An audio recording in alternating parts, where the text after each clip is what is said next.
Good morning dear student. Last class में मैंने आपको non terminating repeating decimal number के बारे में बताया था।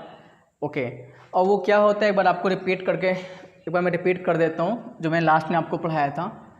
Non terminating repeating decimal number means अशांत पुनरावृत्ति दशमलव। मीन्स उसमें क्या होगा, दशमलव के बाद में कोई एक पैटर्न फॉलो हो रहा था। से एग्जाम्पल के थ्रू मैंने आपको समझाया था 0.66666। ओके, तो ये बार बार आ जा रहा है, ठीक है, मतलब बार बार 666 का क्या रिपीटेशन है, तो आप इसको लिख सकते हैं 0.6 बार, ठीक है। और मैंने आपको ये बताया था कि आप इसको 6/9 लिखेंगे, बिकॉज जितने नंबर पे बार लगा है आप उतने ही 9 नीचे लिख लेते हैं। ये डायरेक्ट वर्जन फॉर्म है, आप इसको डायरेक्ट समझिएगा, ठीक है। और कैसे ये होता है इसको हम आपको आगे क्लास में बताएंगे। फर्स्ट ऑफ ऑल क्या करना होता है, इसको हम लोग x मान लेते हैं, फिर दोनों पक्षों में 10 मतलब 10 से गुणा करते हैं, तब 10 से मल्टीप्लाई करते हैं, बाद में ये 6/9 आ जाता है। इसको आप कट करते हैं, ओके, तो 3 2 6, 3 3 9, 2/3 हो गया। और आपने 2/3 को जब डिवाइड किया होगा ना, कभी भी आप डिवाइड कर चेक करेंगे तो 0.6666 आता जाएगा। तो कभी भी ये टर्मिनेट नहीं हो पाएगा, मीन्स आप ये पैटर्न हमेशा फॉलो करते रहेंगे। फिर मैंने आपको अगला एग्जांपल दिया था 0.848484 ... तो मैंने आपको बताया था इसको भी आप क्या लिख सकते हैं, 0.84 बार लिख सकते हैं, 0.84 बार लिख सकते हैं। और फर्दर मैंने आपको बताया था 84/999 आप इसको लिख सकते हैं। फिर वही सेम पैटर्न है, आप इसको सपोज इसको कट करेंगे तो 3 2 6, ओके, 3 8 24, 28/33 आ गया। भाई 3 से आप इसको काटेंगे, 3 दूना 6, 24 3 8 24 हो गया, 3 3 9 हो गया, 28/33 ये नंबर आ चुका है। फिर मैंने आपको अगला एग्जाम्पल दिया था, वो ये था 0.387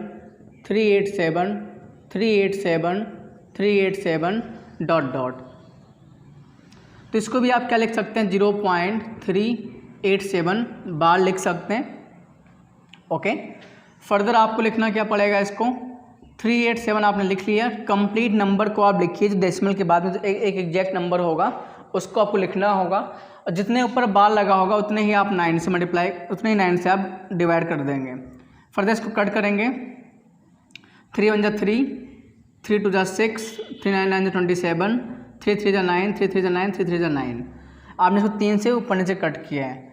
फिर ये आ गया 129/333 आ गया। फर्दर 3 से आप कट कर सकते हैं, 3 4 12, 3 3 9, 3 1 3 1 3 1, तो ये आ जाएगा 43/111। तो अल्टीमेटली आप ये देख रहे हैं, जब आप 111 से 43 को डिवाइड करेंगे तो यही सेम पैटर्न आएगा, 0.387 387 387। कभी ये टर्मिनेट नहीं हो पाएगा, ओके। तभी आप इसको शांत नहीं कर सकते, मतलब ये हमेशा पैटर्न फॉलो होता जाएगा। आप अल्टीमेटली कब तक भी डिवाइड करते रहिए, ये हमेशा यही पैटर्न को फॉलो करता जाएगा। तो यहाँ तक मैंने आपको लास्ट क्लास में बताया था, लेकिन आज जो मैं क्लास की शुरुआत करूँगा वह नॉन टर्मिनेटिंग और नॉन रिपीटिंग डेसिमल नंबर क्या होते हैं, आप इसको समझिएगा, ठीक है। आई थिंक आपने नोट कर लिया होगा एग्जाम्पल सारे। अब देखिएगा नॉन टर्मिनेटिंग नॉन रिपीटिंग, तो आप देखिए इसमें पहचानिए, इसमें क्या नॉन रिपीटिंग, वहाँ पे क्या था, रिपीटिंग था। तो रिपीटिंग में क्या होता है, एक पैटर्न फॉलो करता है, डेसिमल के बाद में हमेशा एक पैटर्न फॉलो करता है, जबकि यहाँ पे क्या होगा, कोई पैटर्न फॉलो नहीं करेगा, ठीक है। तो इसके एग्जांपल्स की हम लोग बात करते हैं। जैसे मैंने लिखा 0.83712948, ओके, 7 ... तो मैंने एक एग्जांपल रैंडमली लिख लिया है। तो आप देख रहे हैं इसमें कोई पैटर्न फॉलो नहीं हो रहा है। भाई 0.8 आया, फिर 3 आया, 7 1 2 9 4 8 7, इसमें भी कोई पैटर्न फॉलो नहीं हो रहा है। तो आप इसको क्या बोलेंगे, non terminating non repeating, okay. Next example suppose लिखा मैंने √2, ओके। तो अब √2 क्या है, √2 मीन्स 1.414 होती है। तो ये भी एक अप्रॉक्स वैल्यू होती है, भी क्या है कि अप्रॉक्स वैल्यू है, मीन्स इसको भी आप क्या कर सकते हैं, ये भी कोई इसकी नॉन टर्मिनेटिंग है, ये भी आप इसको टर्मिनेट नहीं कर सकते। √2 की अप्रॉक्स वैल्यू होती है, और भी आगे हो सकता है, okay. On the same pattern हम बात करते हैं √3 भी होती है 1.732, ये √3 की कोई एग्जैक्ट वैल्यू नहीं है कि यही होगा। ये वैल्यू जो होती है, हम लोग जो क्वेश्चन को सॉल्व करने में आपने 9th-10th में सॉल्व किया होगा, तो ये हम लोग क्या करते हैं, एक अप्रॉक्स वैल्यू यूज करते हैं, ठीक है। कोई एग्जैक्ट वैल्यू ऐसा होता नहीं है। तो ये सारे नंबर्स कैसे हो जाएंगे, non terminating non repeating decimal number हो जाएंगे। और इसको भी आप कभी भी P/Q फॉर्म में नहीं लिख सकते कि आप सोच रहे हो कि इसको P/Q फॉर्म में लिख लें, क्योंकि ये अप्रॉक्स है। इससे आपके माइंड में डाउट आ रहा होगा, सर सपोज 1.414 है तो हम चाहें तो इसको ऐसा लिख सकते हैं, ऐसे आप लिख सकते हैं, एकदम सही बात है कि आप ऐसा लिख सकते हैं, बट ये एग्जैक्ट वैल्यू नहीं है। अगर ये सिर्फ एग्जैक्ट हो तब आप लिख सकते हैं, तब तो ये क्या होगा, रेशनल नंबर हो जाएगा, ठीक है। अदरवाइज जो non terminating non repeating decimal होते हैं, सारे नंबर्स कैसे होते हैं, इर्रेशनल नंबर होते हैं, मीन्स अपरिमेय संख्या होती है, क्योंकि इसको आप कभी भी P/Q फॉर्म में नहीं लिख सकते हैं, ठीक है, ओके। अब इसके बाद में सेम पैटर्न √3 में भी है, इसको भी आप P/Q फॉर्म में इसको भी आप नहीं लिख सकते हैं। तो एग्जाम्पल आप नोट कर लीजिए, फिर आगे बढ़ते हैं, ओके। इसमें एक डाउट आपको ये भी आ रहा होगा, सर पाई, नेक्स्ट नंबर देखिए पाई 22/7 होता है, बट एग्जैक्ट नहीं होता है। 22/7 अप्रॉक्सीमेट ये वैल्यू जो होती है वो 3.14 होती है, बट ये भी क्या है, अप्रॉक्स है। तो इसको भी आप ये बोल सकते हैं क्या, non terminating non repeating decimal number आपका सेम ये भी हो जाएगा, ओके।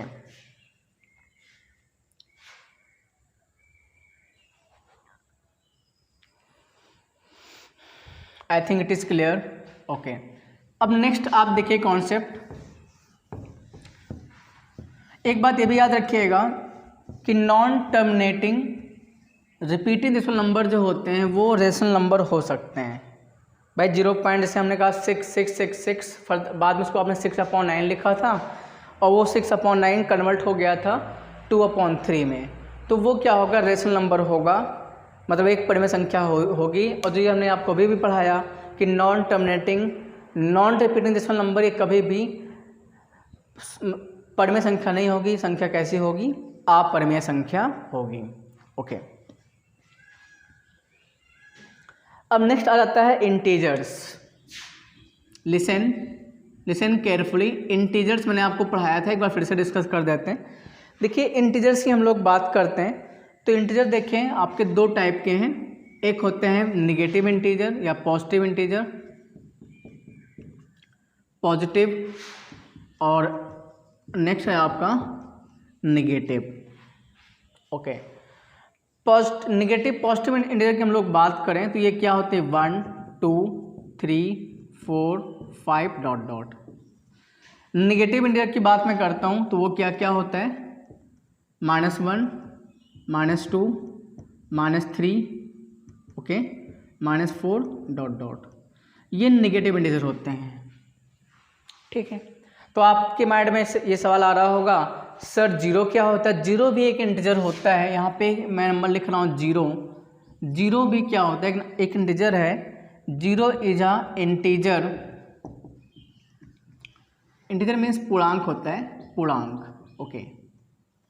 हम लोग पूर्णांक के बारे में डिस्कस कर रहे हैं। Zero is a integer but it is neither negative nor positive.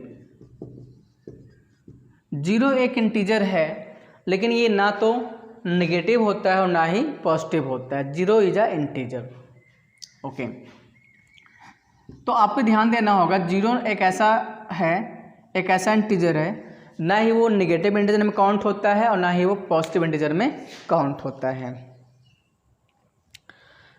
एक तो ये टाइप बोल सकते हैं। इसके बाद में इंटीजर्स आपके माइंड में ये भी आना चाहिए, इंटीजर या तो इवन हो सकता है या तो ऑड हो सकता है। आप इसको नोट कर लीजिएगा अच्छे से, ओके। तो एक ये भी हो सकता है कि इंटीजर के दो टाइप और भी बन सकते हैं। वो ये हो सकता है कि इंटीजर जो हो सकता है वो इवन भी हो सकता है और ऑड इंटीजर भी हो सकता है। तो यहाँ पे मैं ऐसा लिख सकता हूँ इवन इंटीजर, और यहाँ पे मैं लिख रहा हूँ odd integer. Even integer means sum पूर्णांक और ये क्या होगा मेरा विषम पूर्णांक होगा। तो इवन इंटीजर आप ये लिख सकते हैं, एग्जाम्पल देखिएगा इसका।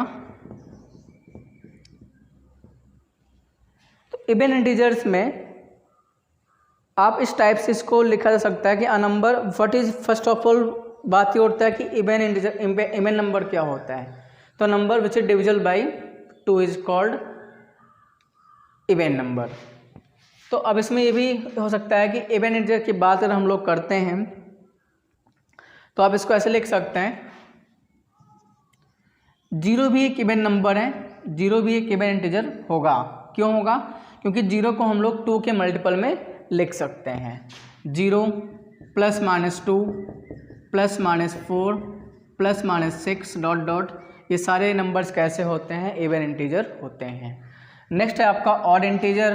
तो ऑड इंटीजर के केस में आप ये लिख सकते हैं +-1 +-3 +-5 डॉट डॉट, ये सारे नंबर्स कैसे होते हैं हमारे? ये ऑड इंटीजर्स होते हैं। ओके,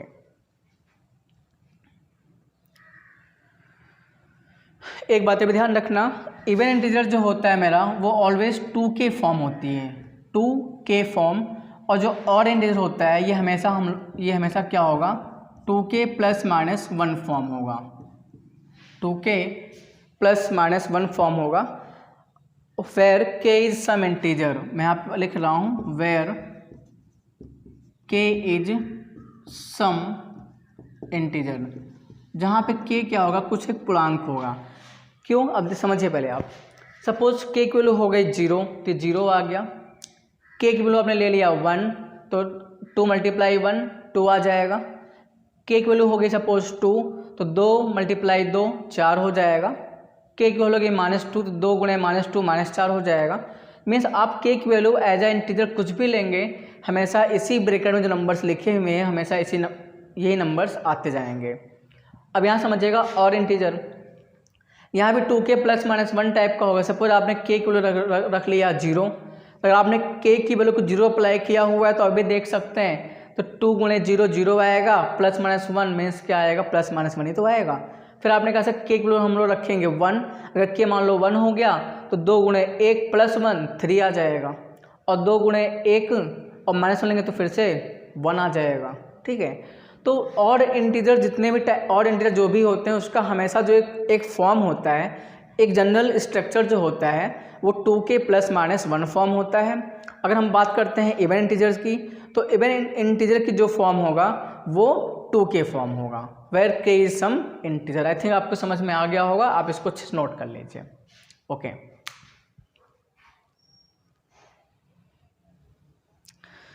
अब उसके बाद में अगला रूल समझिएगा। नेक्स्ट रूल देखिएगा ध्यान से। जैसे ऑड इंटीजर है और ऑड इंटीजर दोनों को हम लोग ऐड करें या सबट्रैक्ट तो क्या आता है? तो एक रूल आप समझिएगा, ये रूल है जैसे ऑड + ऑड क्या आएगा? ऑड में ऑड को आप जोड़िए या ऑड हम ऑड को माइनस करते हैं तो रिजल्ट क्या आता है? तो वो क्या आता है भाई? इवन आता है। ठीक है, वो नंबर कैसा आ जाएगा? इवन आ जाएगा। आप समझे कैसे? जैसे 7 है, हम लोग +- लेते हैं 5। भाई 7 भी ऑड है, 5 भी ऑड है। अगर आप ऐड करते हैं प्लस तो क्या आ जाएगा? 12, और 12 कैसा है? इवन है। आपने क्या 7 में से 5 को माइनस किया तो क्या आ जाएगा? 2, और 2 कैसा है? वो भी इवन है। तो यहाँ से समझ में आता है कि ऑड में ऑड आप जोड़ेंगे या घटाएंगे तो नंबर कैसा आएगा? इवन नंबर आ जाएगा। ओके, नेक्स्ट आप समझिएगा even plus even, even plus minus even, मतलब ऐसे आप मान सकते हैं कि अगर आप इवन नंबर हैं तो सम संख्या है, और सम में अगर आप सम जोड़ेंगे या घटाएंगे तो क्या आएगा? भाई इवन ही आएगा। अभी आप देख लीजिएगा। ठीक है, सिंपल है। कैसे? आप देखिए, सपोज मैं ले लिया है 8 + -4, इवन 8 भी इवन है, 4 भी इवन है, जोड़ेंगे तो 12 है, घटाएंगे तो 4 आएगा। दोनों ही कैसे नंबर्स हैं, ये इवन नंबर है, ठीक है। और नेक्स्ट है ऑड प्लस इवन, जैसे अगला समझिएगा, या इवन प्लस ऑड। एक नंबर इवन है और दूसरा नंबर क्या है, ऑड है, तो क्या आएगा, तो फिर ऑड ही आएगा। कैसे, आप एग्जांपल सुनिएगा। सपोज मैंने इवन ले लिया 8 और ऑड में ले रहा हूँ सपोज 5, ये ऑड है। अगर आपने 8 में से 8 + 5 आपने ऐड किया पहले, तो क्या आएगा, 13 आएगा। 8 - 5 आएगा 3। तो यहाँ से ये समझ में आता है, अगर हम विषम संख्या और विषम संख्या को जोड़ें घटाएंगे तो सम आएगा। अगर हम सम और सम संख्या को जोड़ें घटाएंगे तो सम आएगा। अगर हम लोग एक सम है, एक दूसरी संख्या क्या है, विषम है, अगर दोनों को हम घटाएं या जोड़ें तो हमेशा एक विषम संख्या ही प्राप्त होती है। Okay, please note it down.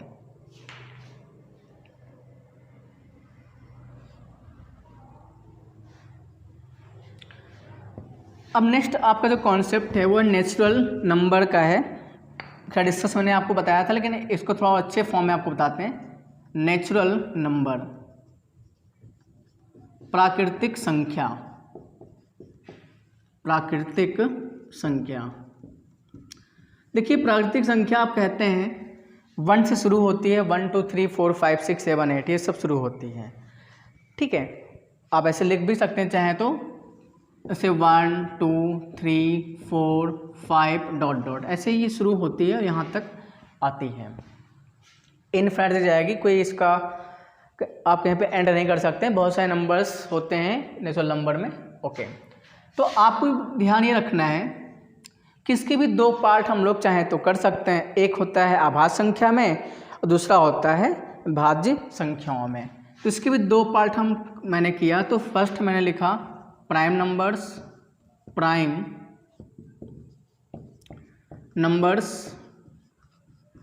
और नेक्स्ट है हम प्राइम नंबर्स लिख सकते हैं। और नेक्स्ट जो आपका है वो लिख सकते हैं composite number, composite number, composite okay number. अब इसको हिंदी में क्या बोलते हैं, आप प्राइम नंबर आप जानते ही हैं, अभाज्य संख्या होती है, अभाज्य संख्या, ओके, अभाज्य संख्या। और ये है भाज्य संख्याएं, इसको हम बोलते हैं भाज्य संख्याएं। अब अभाज्य संख्याएं क्या होती हैं ये भी आप समझिएगा। अभाज्य संख्याएं क्या होती हैं, इट हैज़ एग्जैक्टली 2 फैक्टर्स। मैं इसको लिख देता हूँ यहाँ पे। अभाज्य संख्या होती है इट हैज़ एग्जैक्टली 2 फैक्टर्स। मैं हिंदी में इसको बोल देता हूँ, ठीक है। इसके जो होते हैं, जो भी जितनी भी अभाज्य संख्याएं होती हैं उसके 2 ही फैक्टर होते हैं, मतलब एग्जैक्ट 2 ही गुणनखंड होंगे। क्या क्या होगा, एक 1 होगा एंड इटसेल्फ नंबर, जो नंबर है वही हो जाएगा इटसेल्फ नंबर। ये इसके फैक्टर्स होते हैं, ठीक है। मतलब जितनी भी संख्याएं अभाज्य संख्याएं होती हैं, मीन्स ये हुआ कि उसके जितनी भी संख्याएं अभाज्य संख्याएं होती हैं उसके फैक्टर्स सिर्फ 2 ही होते हैं, एक तो 1 होगा, एक इटसेल्फ नंबर होगा, ठीक है। अब एग्जांपल देखिएगा आप, जैसे आप बात करते हैं 2, एग्जांपल देखिए इसका आप 2, तो 2 के फैक्टर या तो 1 होगा या तो 2 इटसेल्फ है। फिर आपने कहा सब 5 के फैक्टर या तो 1 होगा या 5 आप बोल सकते हैं, ठीक है। तो ये नंबर्स कैसे हो जाएंगे, ये अभाज्य संख्या है। मैंने कहा 7, तो 7 भी सेम ऐसे ही है, 7 या तो 1 से कट जाएगा या 7 से कटेगा। फैक्टर मीन्स ये है कि नंबर उसको कट करे, तो 2 को कट करने वाला नंबर या तो 1 होगा तो 2 होगा, और जैसे 5 को 1 या 5 होगा और 7 को भी 1 या 7 होगा, ठीक है। ऐसे बहुत सारे प्राइम नंबर्स हैं, ओके। अब हम लोग बात करते हैं कंपोजिट नंबर्स। तो इसमें क्या होगा, इसको आप देखिएगा, it has at least 3 factors, it has at least 3 factors. इसके कम से कम 3 फैक्टर होने चाहिए, कम से कम 3, और भी हो सकते हैं, ठीक है। जैसे मैंने कहा आपसे 4, तो 4 को कट करने वाला 1 भी है, 4 को कट करने वाला 2 भी है, और 4 को कट करने वाला 4 भी है। ठीक है, तो ये नंबर्स कैसे हैं? 4 को भाई कट करने वाला 1 2 4 भी है। ठीक है, तो ये कंपोजिट नंबर होगा, भाज्य संख्या होगी। फिर मैंने कहा आपसे 12, अब देखिएगा 12, तो 12 को कट करने वाला क्या क्या होगा आप बताइए। आप कहेंगे सर 1 भी है, ओके। 12 को 2 भी कट कर देगा, 12 को कट कर देगा 3 भी, ओके। 12 को कट कर देगा 4 भी कट करेगा, क्योंकि भाई 4 से भी 12 क्या होगा, कट जाएगा। आई थिंक ये आपको समझ में आ रहा होगा। और 12 को 12 भी तो कट कर सकता है, बताइए। तो 12 के कितने फैक्टर हो गए? 1 2 3 4 5 फैक्टर हो गए। तो आपको ये ध्यान देना है, मैंने आपको बताया कि प्राइम नंबर्स जो होते हैं जिनके सिर्फ 2 ही फैक्टर होंगे, या तो एक होगा या नंबर इटसेल्फ होगा। बट हम बात करते हैं कंपोजिट नंबर की, भाज्य संख्या की बात करते हैं, तो इसके एटलीस्ट 3 फैक्टर होंगे, या तो 1 तो खैर सबका होता है, कम से कम 3 तो होने ही चाहिए। तो भाई जैसे 4 के 3 हैं, 12 के 4 हो गए, ऐसे 15 के भी आप कर सकते हैं। तो at least 2 factors means prime number, okay sorry, exact 2 factors means prime number, and at least 3 factors means क्या होता है, कंपोजिट नंबर मीन्स भाज्य संख्या। I think it is clear for you, okay.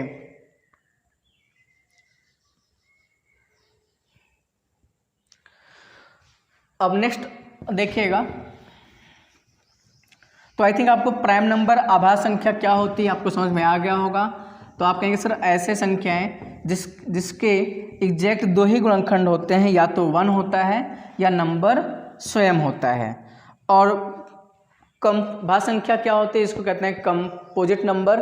तो आप कहेंगे सर ऐसी संख्याएं जिसके एटलीस्ट कम से कम 3 फैक्टर, उसको हम क्या कहते हैं, कंपोजिट नंबर्स कहते हैं। ठीक है,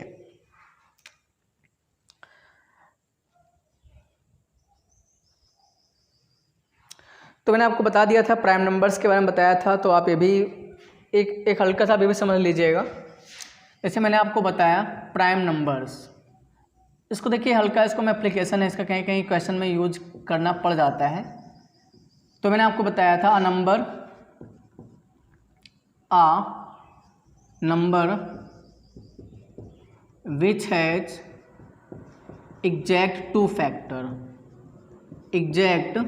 फैक्टर इज कॉल्ड क्या, प्राइम नंबर्स, उसको हम आभाज्य संख्या कहते हैं। फिर इसके एग्जाम्पल की बात कैसे मैंने लिख दिया है 1 3 5 7, okay.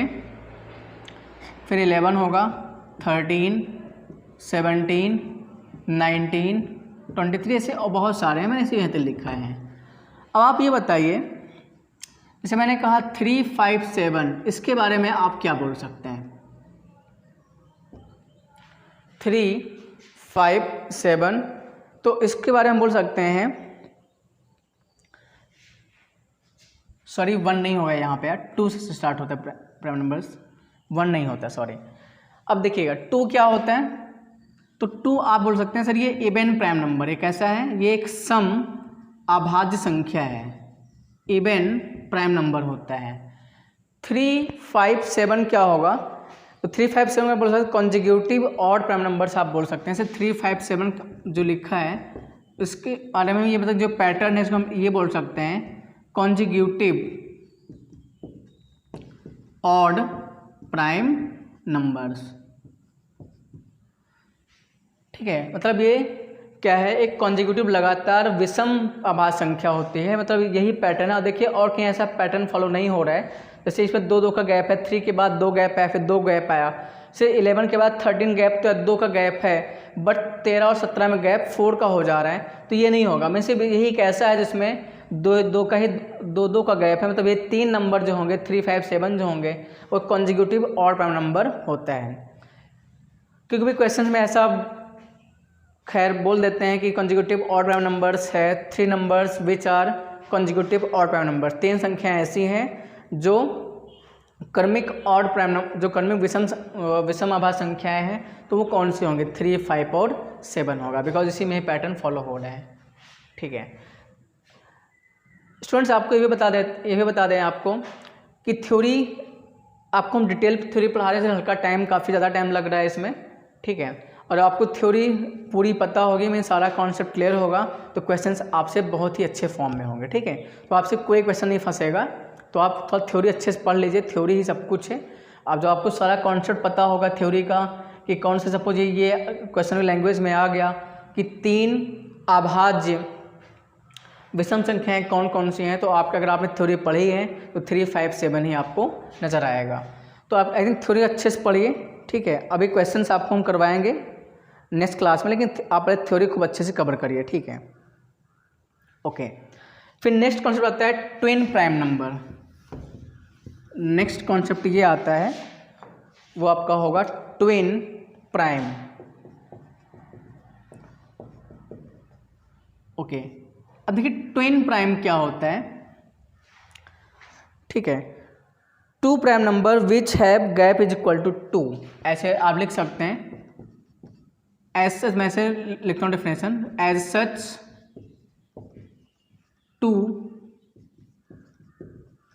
2 prime numbers which has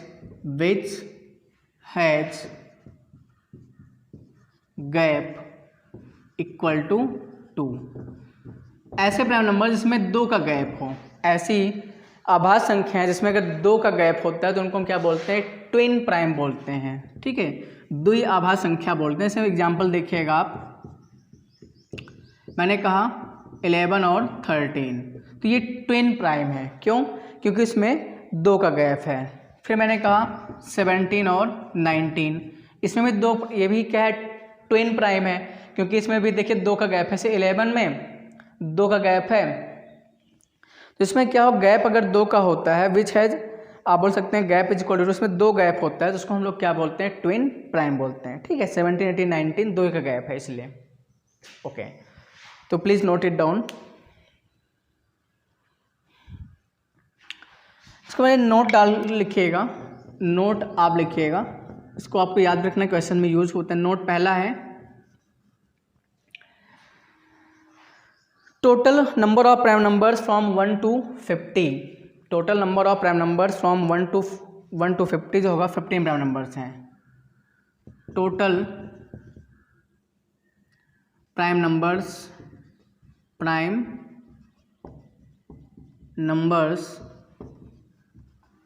from 1 to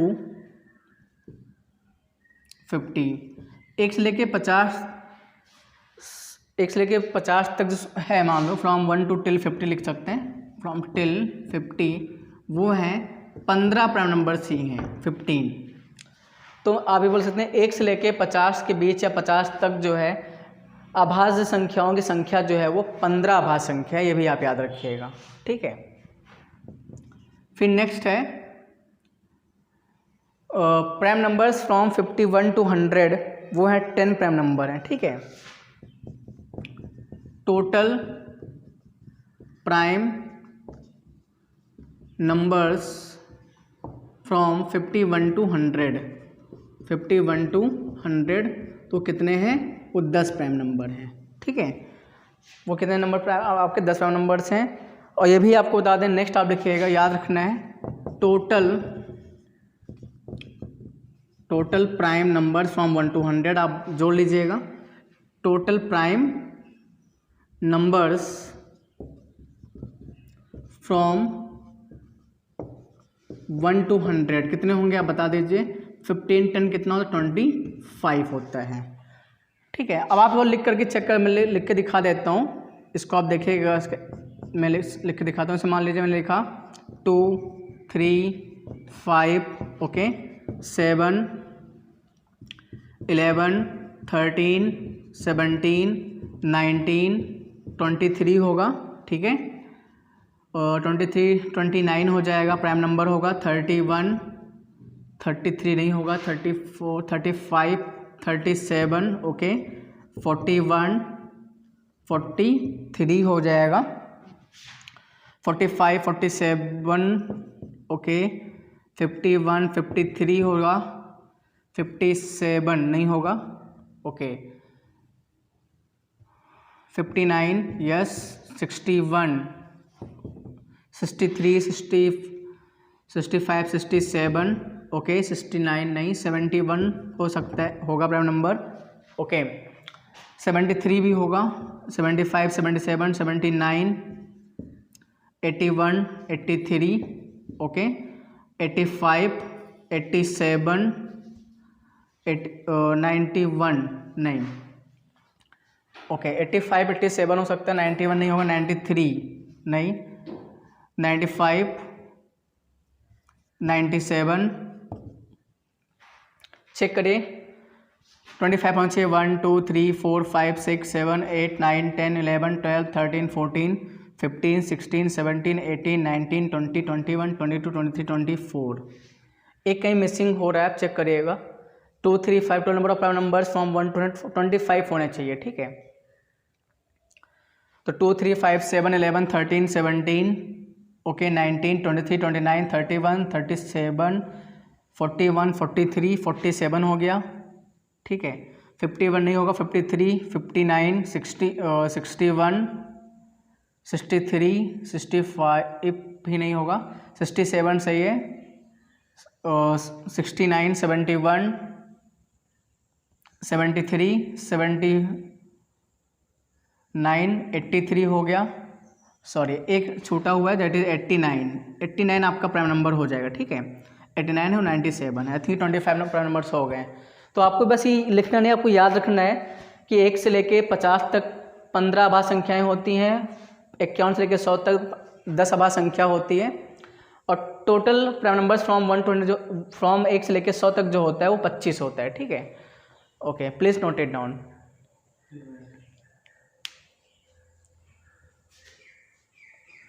okay, thank you dear student. आज की क्लास हम लोग यहीं पे वाइंड अप करते हैं, और नेक्स्ट क्लास में आपको आगे पढ़ाएंगे। तब तक के लिए आप इसको अच्छे से रिवाइज करके आना है। Okay, thank you.